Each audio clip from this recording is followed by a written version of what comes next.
여러분 반갑습니다. 시촌입니다. 제가 살고 있는 강원도 평창구 봉평면 오전 9시 21분 현재 기온은 영하 13도입니다.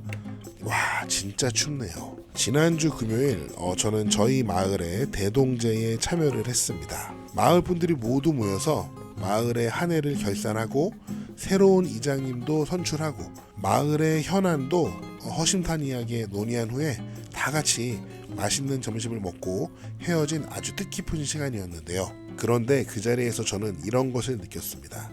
와, 지방 소멸이라는 것이 진짜 현실이구나. 제가 정확하게 세어보진 않았지만 지난주 대동제에 대략 한 80분 정도 모이셨던 것 같아요. 정확한 숫자는 아니지만 그날에 제가 받은 느낌을 대략적으로 정리를 해보자면 7, 80대가 한 60명, 5, 60대가 대략 18명, 40대는 확실합니다. 저를 포함해서 딱 2명 있었습니다. 순간 무섭다는 생각이 좀 들더라고요.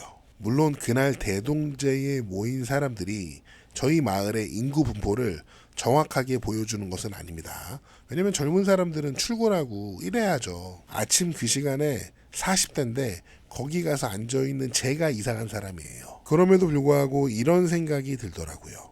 10년 지나고 20년 지나면 내가 살고 있는 우리 동네는 어떤 모습일까? 태어나는 아이들은 없습니다. 자연적으로 감소할 인구는 확실히 정해져 있죠. 아마 10년, 20년 지나면 인구수가 급감할 것 같습니다. 지금 제가 살고 있는 봉평면은 굉장히 살기 좋은 편입니다. 자연은 말할 것도 없고요. 영동고속도로, KTX 평창역, 교통도 굉장히 좋습니다. 하나로 마트를 비롯한 온갖 마트들이 동네에 있고요. 편의점도 굉장히 많이 있습니다. 하지만 이런 생활 환경이 언제까지 유지될 수 있는지는 장담할 수 없습니다. 제가 얼마 전에 일을 보러 서울에 갔었는데 신논현역에 딱 내리니까 블랙핑크 제니가 보이더라고요. 제니가 저한테 이렇게 말을 하는 것 같았습니다. 시촌 아저씨 거기 총구석으로 이사를 가면 어떡해요. 큰일 나요. 강남에 가니까 애플스토어도 있고 그 유명한 파이브 가이즈 햄버거 가게도 있고 서점에는 경매 관련 책들이 쌓여 있더라고요. 그러니까 젊은 사람들이 이렇게 바글바글 모여 살죠. 와 진짜 사람이 많았습니다. 대조적으로 지방에는 이렇게 집들이 텅텅 비어 있고요. 이렇게 방치된 빈집들도 굉장히 많이 있습니다. 사람들은 이렇게 말합니다. 도시에서 살아야 한다. 시골 가서 공기 좋고 자연 좋은 거 하루 이틀이다. 그런데 저는 그게 안 돼요. 저는 여기 시골에서 사는 게 너무 좋고 시골에서 좋은 공기 마시면서 자는 게 너무 좋습니다. 그런데 서울 강남 한복판에서 제가 받은 느낌은 그래 강남 편하지. 나 그런데 이 더러운 강남에서는 하루도 못 잘 것 같아. 빨리 집에 가고 싶어. 이런 생각이 들었거든요.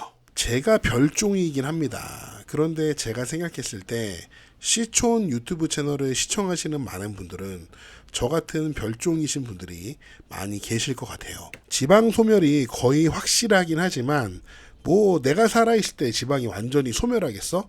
나는 그냥 살다 가면 되지 뭘. 나는 그냥 시골에 가서 살아볼래. 그런 생각을 가진 분들이 많으실 것 같아요. 저도 그런 사람이고요. 이런 분들은 두 가지 전략 중에서 하나를 선택할 수 있을 것 같습니다. 첫 번째는 지방 소멸, 생활환경 다 상관없어. 그냥 나는 나 살고 싶은 곳에서 나 하고 싶은 거 하면서 살래. 이런 분들은 자신의 여건에 맞춰서 그냥 살고 싶은 곳을 선정해서 그냥 자연인처럼 자유롭게 살면 됩니다. 동네에 사람들 다 떠나도 뭐 사람들 어르신들 돌아가시고 다 떠나도 인생 뭐 있어? 나는 여기서 살래. 그렇게 뭐 독고다이로 인생을 사는 거죠. 두 번째 전략은 자연은 진짜 너무 좋은데 지방 소멸이 그나마 좀 늦게 찾아올 마을을 선정해서 이제 귀촌을 하시는 겁니다. 제가 선택한 전략이 바로 이런 전략인데요. 자, 그러면은 지방 소멸이 늦게 찾아오는 마을을 어떻게 찾느냐, 그게 궁금하실 텐데요. 당연히 가장 중요한 지표는 저는 인구라고 생각합니다. 시골이라고 해도 인구가 유지되면 생활 환경 자체가 유지가 돼서 살 수 있습니다. 하지만 인구가 급격하게 줄어들면 주변 생활 환경이 전부 다 빠져나가고 사람이 살 수 있는 환경이 못 돼요. 그래서 여러분이 만약에 어떤 시골 지역에 가서 살고 싶다 이런 계획이 있으시다면은 그 지역의 인구 통계를 살펴보시는 것이 굉장히 큰 도움이 될 수 있습니다. 자, 그러면은 제가 살고 있는 평창군을 예를 들어서 설명을 한번 해보겠습니다. 지금 지도에서 보시는 것처럼 평창군에는 8개의 읍면이 있습니다. 이 8개의 읍면의 인구 통계를 확인해 보는 거예요. 네이버 검색창에 평창군 인구 통계라고 검색을 했습니다. 그러니까 평창군의 인구가 대략 4만 명이다 이렇게 나오고 지금 그래프가 나오는데 감소하고 있죠. 월별 감소고요. 연도별로도 이렇게 감소하고 있는 것을 확인할 수 있습니다. 자, 그러면 평창군 안에 8개 읍면의 인구 통계가 궁금하잖아요. 그럼 여기서 평창군 전체를 본 거고 평창읍을 클릭해 보겠습니다. 평창읍을 보니까 현재 인구가 8,300명 정도 되네요. 역시 계속 줄고 있습니다. 이번에는 한번 박림면을 볼까요? 박림면의 인구는 829명입니다. 와, 적네요. 평창읍과 10배 차이예요. 연도별로 봐도 엄청나게 감소를 하고 있고요.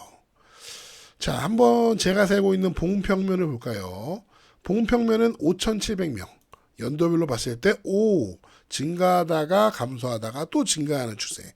이렇게 인구 통계를 확인할 수 있습니다. 더 쉽고 정확하게 한눈에 파악할 수 있는 방법이 있는데요.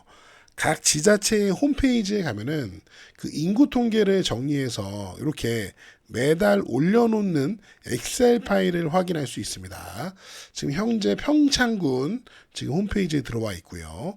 자, 제가 평창군에서 2023년 11월 말 지난달 기준으로 인구 및 세대 현황 이 자료를 한번 다운받아 보겠습니다. 자, 이렇게 엑셀 파일을 열어봤습니다. 2023년 11월 현재 평창군의 인구 및 세대 현황, 여기 인구수, 남녀, 구성비, 성비, 세대수, 세대당 인구수 다 필요 없고요. 요 맨 앞에 있는 인구수 합계만 보겠습니다. 자, 평창군 전체는 아까 확인했고 지금 평창읍이 8,000명, 미탄면이 1,600명, 박림면 820명, 박림면 개촌 출장소 1,700명, 대화면 5,000명, 봉평면 5,700명, 용평면 3,000명, 진부면 8,500명, 대관령면 5,800명이 되겠습니다. 그래서 이 인구의 순위를 지도에 표시해 보면 진부면이 1등, 평창읍 2등, 대관령면 3등, 봉평면이 4등이 되겠습니다. 아쉽게도 미탄면이 꼴찌가 되겠습니다. 자, 이렇게 인구에 대해서 살펴봤고요. 두 번째로는 여러분이 교통이라는 중요한 요인을 또 검토를 해보셔야 합니다. 여러분도 잘 아시다시피 고속도로나 철도 같은 교통 환경은 하루아침에 만들어지는 게 아니잖아요. 자, 그러면은 평창군 내에 고속도로와 철도는 어떻게 지나가는지 한번 확인을 해보겠습니다. 자, 우선 영동고속도로가 대략 이런 식으로 평창을 지나가는데요. 자, 여기에 면원 IC, 그다음에 여기에 평창 IC, 진부 IC, 대관령 IC가 있습니다. 자, 평창의 북부를 지나가고 있죠. 평창의 남부는 고속도로가 없습니다. 이번에는 KTX를 보겠습니다. 대략 이런 식으로 지나가는데 여기 용평면에 평창역이 있고요. 진부면에 진부역이 있습니다. 이렇게 인구라는 요인과 교통이라는 요인을 모두 고려했을 때 평창군에서 가장 늦게 소멸할 지역은 제가 봤을 때 진부면인 것 같습니다. 인구도 가장 많고 고속도로 IC와 KTX 역이 모두 있잖아요. 제가 봤을 땐 두 번째로 늦게 소멸할 지역은 봉평면인 것 같아요. 면원 IC가 있고요. 평창 IC와 평창역은 주소지상 용평면에 있지만 봉평면과 아주 인접해 있습니다. 인구도 많죠. 그리고 3위는 대관령면일 것 같고요. 여기는 아쉽게도 KTX 정차역이 없는 게 조금 아쉽습니다. 그리고 이 세 지역 모두 유명 관광지를 포함하고 있는데요. 봉평면 같은 경우는 휘니스 평창, 대관령면에는 알펜시아 용평 리조트, 그 다음에 진부면에는 오대산 국립공원이 있습니다. 평창 남부에도 뭐 관광지가 있습니다. 하지만 요 평창 북부에 있는 대형 관광지와 비교할 수 있는 것은 사실 아닌 것 같아요. 지금까지 살펴본 것처럼 봉평면 내에 있는 8개의 읍면이 인구와 교통면에서 상당히 큰 차이가 나는데요. 그렇다면 생활 편의적인 측면은 어느 정도의 차이가 발생할까요? 지도에 평창군 진부면을 표시했습니다. 진부면에 편의점이 얼마나 있는지 표시를 해봤는데요. 진부면 시내에 편의점이 굉장히 많은 것을 확인할 수 있습니다. 그런데 아무래도 진부면도 이렇게 북쪽이나 남부에 좀 외진 곳에는 편의점이 거의 없습니다. 반면에 대관령면이나 봉평면의 경우 이렇게 리조트 중심으로 편의점들이 많이 포진된 것을 확인할 수 있습니다. 인구도 적고 교통도 불편한 미탄면은 어떨까요? 미탄면에는 전체 면에서 편의점이 여기 하나밖에 없습니다. 평창군에서 인구가 2번째로 적은 방림면 역시 여기 편의점이 딱 하나 있는 것을 확인할 수 있습니다. 차이가 굉장히 크죠. 그래서 저처럼 시골에 살고 싶은데 지방 소멸이 늦게 찾아올 마을을 선정하고 싶은 분들은 앞에서 살펴본 것처럼 인구와 교통 요인을 잘 따져보시면 그나마 여러분이 살아있을 때까지는 소멸하지 않는 마을을 찾아서 행복한 자연생활을 누리실 수 있을 겁니다. 다가올 지방 소멸은 뭐 거의 확실한 것 같습니다. 하지만 뭐 아주 먼 미래니까 저희가 뭐 개인적으로 걱정할 문제는 아닌 것 같고요. 국가 지도자들이나 전문가들이 잘 해결할 수 있는 방안을 모색해야겠죠. 저같이 평범한 사람들은 그저 상황을 잘 파악하고 내가 어떻게 하면 잘 살 수 있을지 그 방법을 찾는 게 최선이겠죠. 대동제에서 인구 분포를 보고 정말 놀라서 한번 이런 영상을 만들어 봤는데요. 저도 그렇고 여러분도 그렇고 각자 상황에 맞춰서 최선의 선택을 하면 되지만 바라기는 우리나라 어느 곳에 가서도 사람들이 지방소멸이라는 불안감 없이 살 수 있는 그런 미래가 제발 왔으면 좋겠습니다. 네, 여러분의 다양한 의견을 댓글로 남겨주시고요. 저는 다음 영상에서 더 재미있고 유익한 내용으로 돌아오겠습니다. 여러분, See you again.